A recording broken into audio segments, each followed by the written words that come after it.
Jill, can you come back up towards the end? Can you come back up towards the end? I'm going to ask the choir to sing that as the conclusion of the sermon. When we do that, we'll eliminate the last hymn. Because I think you're going to find that those words and the impact that they have will fit in very nicely with what the sermon is trying to say, aside from being so beautiful. Listen to the words in particular. Okay? Now, the reason it's going to fit in is because I'm going to do something that I absolutely detest when others do. I'm changing my sermon in midstream. I remember a great theologian by the name of Lehman arriving at a conference and saying, "Ladies and gentlemen, on the way here I read a book. That book so totally changed my thinking that I have thrown out everything that I was thinking of doing and I'm starting over from scratch." Had a long way to go, I think. It's not that I'm changing so much because I ultimately want to head towards certain things, but I'm changing in focus a little bit, growing out of a number of experiences.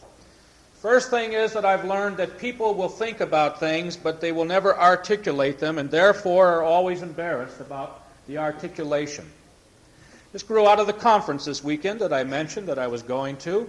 It was an Eagle trip for one thing only. I walked into this beautiful resort area in which there were about 2,000 cars, and as I walked in, there was a huge poster. Economics and Ethics. James R. Lyons, you know. I've never seen anything like that. My ego sort of went up, and I said, "Oh, Lord, look at here.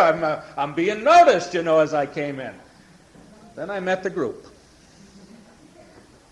And we had a good time together. They had trotted out some on their own, extreme right-wing types of individuals that were supposed to do battle with me. The only thing is that they ended up doing battle with themselves. I've never been so calm and relaxed and enjoyed things so much, sitting back and watching them struggle with themselves. The one comment that I had, though, was I would like to have gotten into the fray of the 50 people sitting around this conference, many of them businessmen, owners of companies. I would have liked to have gotten into the fray about ethics, but I'm not good at speaking about these things because I don't have the experience. So I'm going to ask you to do something right now, not speak. Reach into the front. I'll get some cards up here for you people. You are not going to be asked to read it out loud. You are not going to be asked to turn it in, so just sit there and wait for a second. I want you to take a minute and define happiness. Not the clever happiness is a puppy dog or happiness is a new baby or something like that. We'll buy those as that. I would like to have you say happiness is. Write it for your own self. Get it out, think about it. Even if you have to say happiness is question mark like I did in the sermon topic, put something down. No bystanders. Everybody has to vote on this, including you people. Use your bulletin. We got some pencils up here. Some cards. I don't know what they are. Use them anyhow.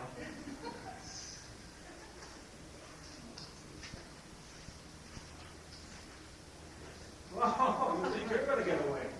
Not this morning, you're not. This is your day to write, you think. It's the wrong day. That's the right day.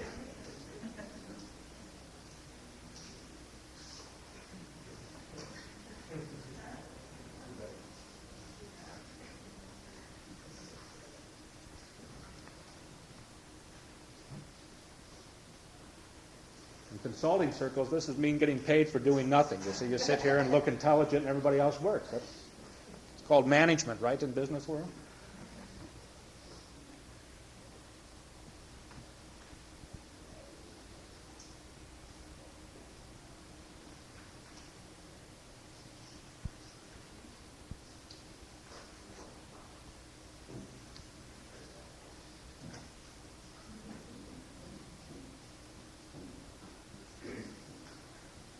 Some of you have forgotten how to write.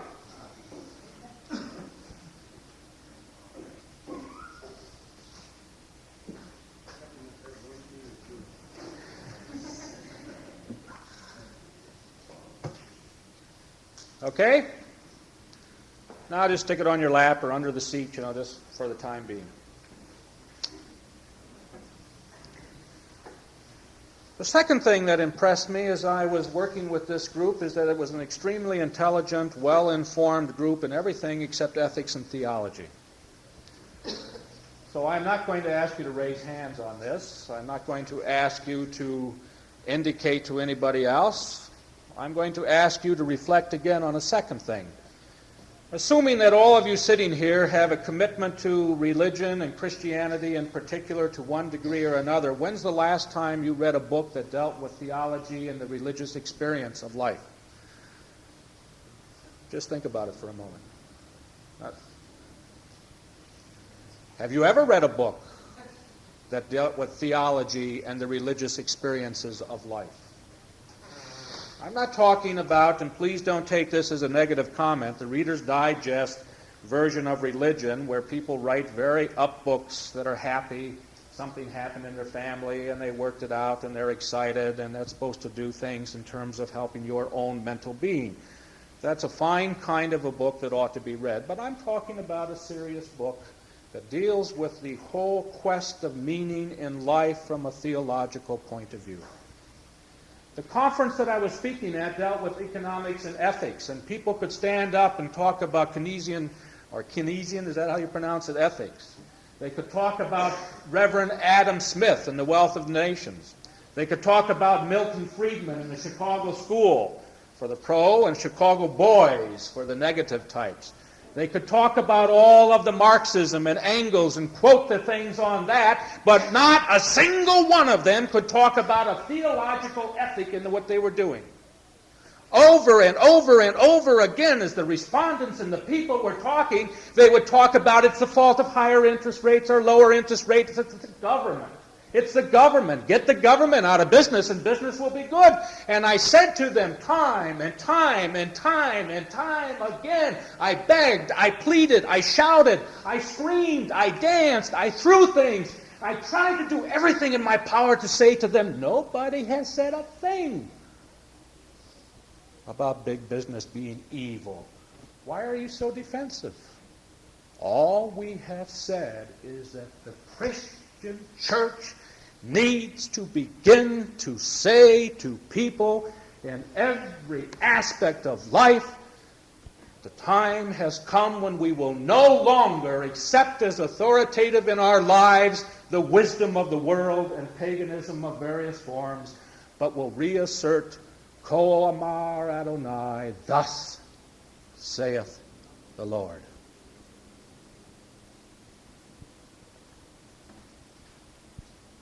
One member of a panel of respondents finally said, my job as a businessman is to make a profit for the company and my stockholders, and I don't care what Christianity says about that. And I said to him, thank God for at least that honesty.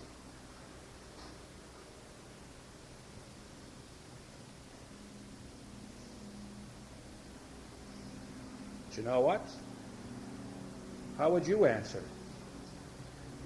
When's the last time you read a book that dealt with theology and religion and human existence in theological terms, not psychological terms, not sociological terms, not passages, not a number of novels, not a number of other kinds of things, but a book that dealt with the core values of your own existence, that said to you over and over again as you were reading it, I don't understand. I must begin to struggle. I don't see this quite this way. What is being meant? How can I sharpen my abilities to communicate what I know to be true, not only in the church circles where people are friendly, but in the business world, in the social world, among my friends who say, you go to church, what does it mean to you? It means this kind of core existence.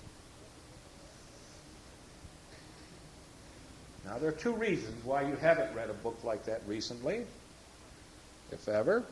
One of them is my fault.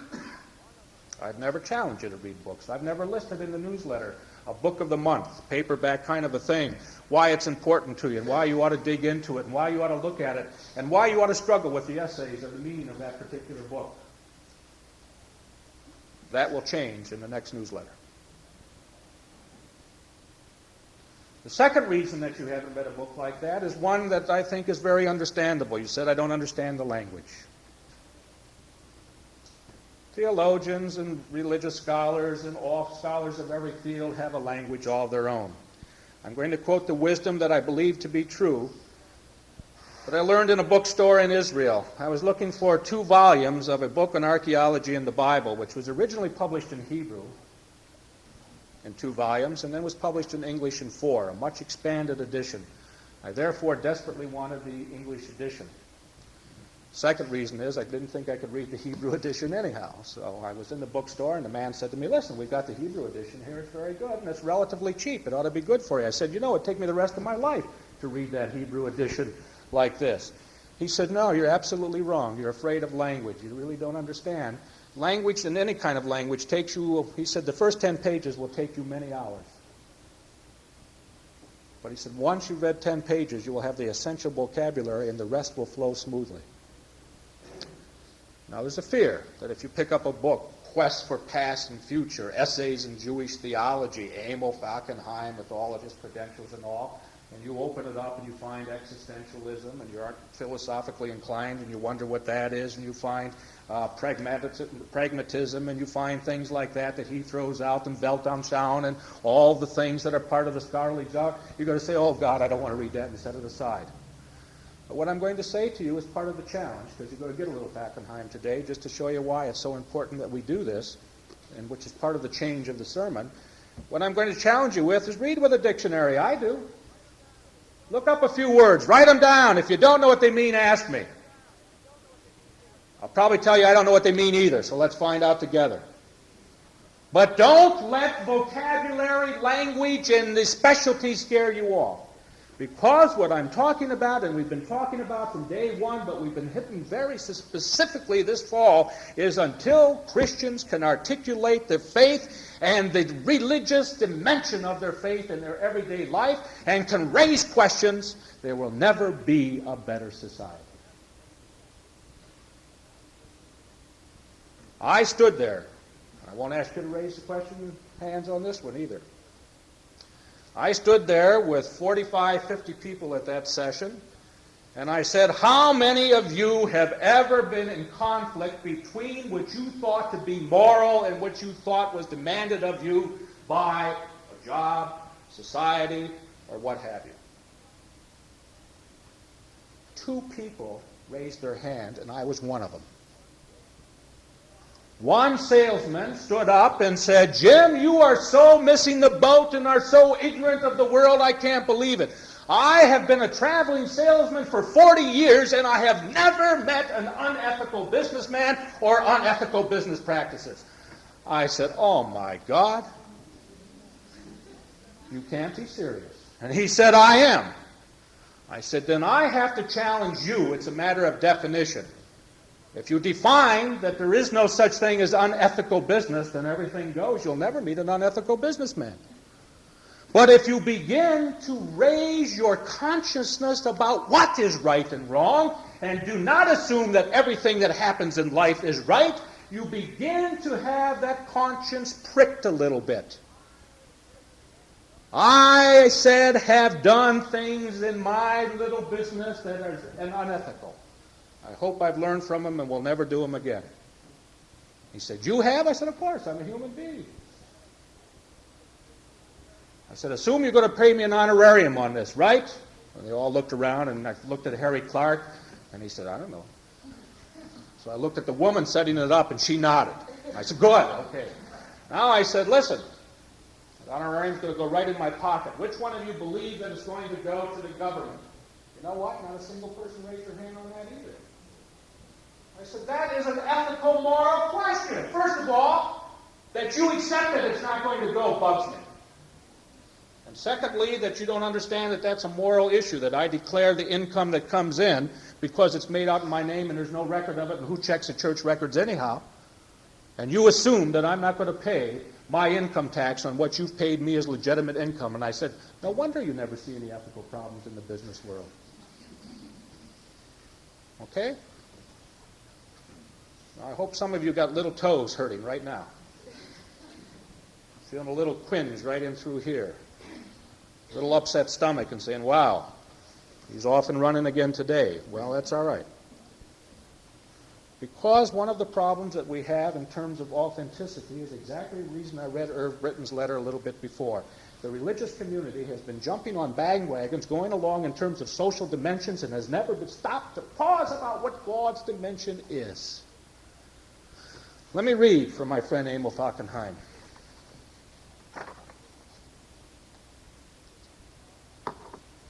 He's got an outline of modern Jewish theology. Whenever he writes Jewish, write Christian. There are very rare occasions that you can't put Christian in just as easily because he talks to the core. We make a mistake in thinking Jewish and Christian are so different in many of the things. They're facing exactly the same problems in Jewish theology that we face all the way along. And one of the problems that he deals with is how you begin to get a theology which is respectable and honest to its own tradition and faithful and complete within itself.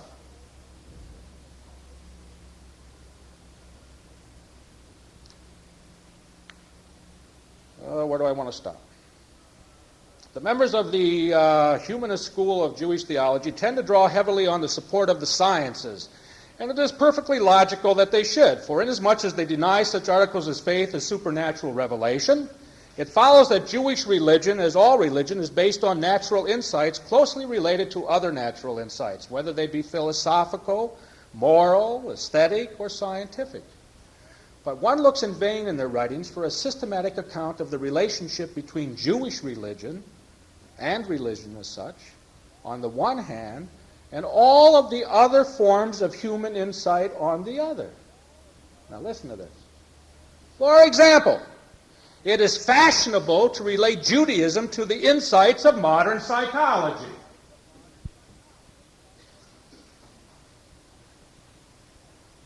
I will not even pause to reflect on a number of books on religion and psychology, Christian, Jewish, and otherwise. But the attempts to establish such a relationship, frequent though they are, content themselves with random illustrations. They never seem to get down to first principles. The thoughtful reader is therefore forever left wondering whether Jewish religious insight is meant to give the standard of what is valuable in modern psychology, or whether psychology is to be the standard of what is valid in Jewish tradition. Have you ever thought of that? That's a real, serious, fundamental, principle question. Does the psychology define religion? Does religion define psychology? Or do they have no relationship? Is religion the handmaiden of the sciences, as it has become in so much of the world today, or is it the queen of the sciences? Fundamental question. There is a theme running through all this. You'll see it. Whether the whole enterprise is a mere apologetic, which assures us that Jews knew long ago what psychology just discovered only recently, or whether Judaism still gives us something which is nothing else can give. And if it does, what is it? Pretty solid stuff, isn't it? Simple, straightforward, honest. If you can read another page after that without pausing to think, then you have to go back and start over and read again. Because that question ought to hit at every single one of us at the very core of our existence. When you pick up and read anything in life, are you reading it with the critical understanding that this is what the godly dimension is and this is what this dimension is? Are you reading it with the concept, these are my a priori assumptions, or these are the psychologist's a priori assumptions, or are you assuming that because it's, quote, scientific, it's therefore truth and valid for us? Time has come for us no longer to make those kinds of assumptions. For whether it be philosophy or psychology or sociology or economics or whatever, there are valid systems and valid thoughts within all systems of thought, but they do not all confirm the doctrine of man as understood in our Christian life. I'm extremely upset the fact that we are now in major negotiations, as I've mentioned to you before, in this city, about what it means to be a human being. And the negotiations are being carried on in big business and big labor with no input whatsoever of the theological dimension, which has a very strong statement about the nature of man. It's called contract time. Every one of you are being affected by what's happening there, and you are being defined in terms of your human qualities by those contracts, which are making certain assumptions about the human spirit that run counter to things that you hold to be true. Most of you are still old enough to be a product of the Protestant ethic where work is valuable. Right? There's a certain value to work itself. Is 4 days of work less valuable than 5 days? Just to pick one interesting kind of a thing. And we're now at a 4-day work week for many of the people at General Motors. Or if work is valuable, how do you make it valuable? What is the theological dimension and separation between work and labor? What does our Christian commitment say about our human existence at these points? It's tough, isn't it? But you know what? Well, I can say to my religious brethren, and I can say to myself, and I anguish over my own failures at this point, that we have not done the job ourselves. I can also say to each of you, you haven't forced us to do the job either, nor responded to the need. You've accepted much of what's going on in the world as being authoritative for you and have not raised those kinds of Christian dimensions. I'm going to pick another one. Again, I'm going to read from Fackenheim because this is going to be my first recommended book, obviously. If you're getting a good dose. $3.45, although it may be up a little bit now. Might even get an adult group. Read this and get together and discuss. Let me know if you might be interested. It's called Self-Realization in the Search for God. Man will at all times seek ultimate integration. It is intolerable to him that his life as a whole should not have a unity through which he can assess meaning in all of its aspects. It is significant that the criterion governing most modern attempts at such a synthesis can be expressed by the term self-realization. Idealists and romanticists mean by this term, get my glasses off so I can read, the realization of an ideal self slumbering within every person. Pragmatists and naturalists refer rather to the whole realm of human living, physical as well as spiritual. They agree that to give ultimate meaning to his life, man must turn on himself, arousing those powers in himself which represent his highest opportunity. Underlying this view is the faith is that what is contradictory and evil in human nature is merely a lack of something, that it is unreal or unnatural, and that the individual can master it and aspire to perfection by realizing what is positive, his, quote, real, quote, natural self.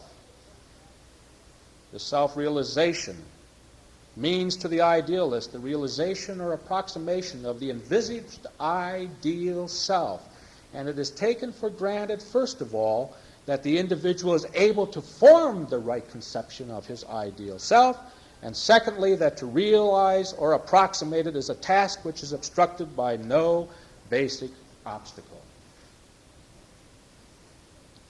You are therefore reading a statement not only of the individual and the psychological impact it has had, but a basic statement of where we are in terms of society. There's nothing wrong with society. It's just that certain people lack things, and if you can give them those things, society will be better. It is part of the social doctrine of this country that has become more and more prevalent, even in spite of all the fact that every single time that effort has been made, it has been a total failure. People are all perfect. Good Greek idealism has nothing to do with Christianity, has nothing to do with Judaism, has nothing to do with reality, because people are not perfect. The basic concept of people who sin and do wrong consciously is lost in the modern world. We're all making an occasional mistake, but we are not consciously trying to do that which is evil. And therefore, if we can just perfect ourselves, perfect our society, things are going to be better. I submit to you under the criteria of the prophetic message and the teachings of Jesus that this is absolutely untrue. There's nothing wrong with self-improvement. There's nothing wrong with growth with self. There's nothing wrong with trying to realize the best of your potential. But the ultimate point is that it does not lead to what people are seeking. That is happiness. Now we come to why I asked you to define happiness. And this is going to take all of about a minute. And you will now see why I want them to sing what they sang and listen to it and what I'm talking about. I don't know how you defined happiness. I wanted you to think about it a little bit and listen to your definition. I wanted you to listen here because I'm going to give you a definition that may be totally wrong, but I think it hits to something. Happiness is like one of those things like humbleness. The more you seek it, the less you find it. The old joke about the man who put up in front of his house the sign, "Here lives the humblest man in town," is a perfect example. If you are thinking about being humble and having humility, you already don't, right? If you are thinking about happiness and the quest for happiness, you will never find it. The biblical dimension of life is a dimension which says two things about happiness. Jesus hits it, we hit it, and you hit it. The first thing that is said about happiness is that you begin by taking on the yoke of the kingdom of heaven. You accept the spiritual, religious, godly imperative in your life. And the second thing that you find in terms of happiness is that you serve others. For the one thing which is becoming increasingly clear in a world of today is that one who searches for happiness will never find it, but one who finds happiness is a byproduct of other things. Service, outreach are the truly happy. Listen. Listen. Listen. Listen to what Jesus said in the 5th chapter of Matthew. When I finish reading those scriptures, listen to what the choir says in the song of the morning.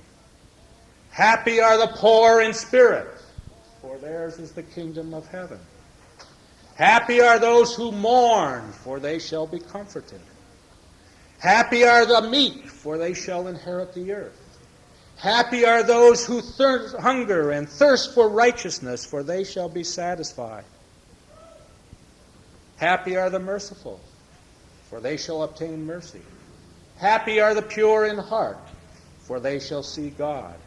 Happy are the peacemakers, for they shall be called children of God.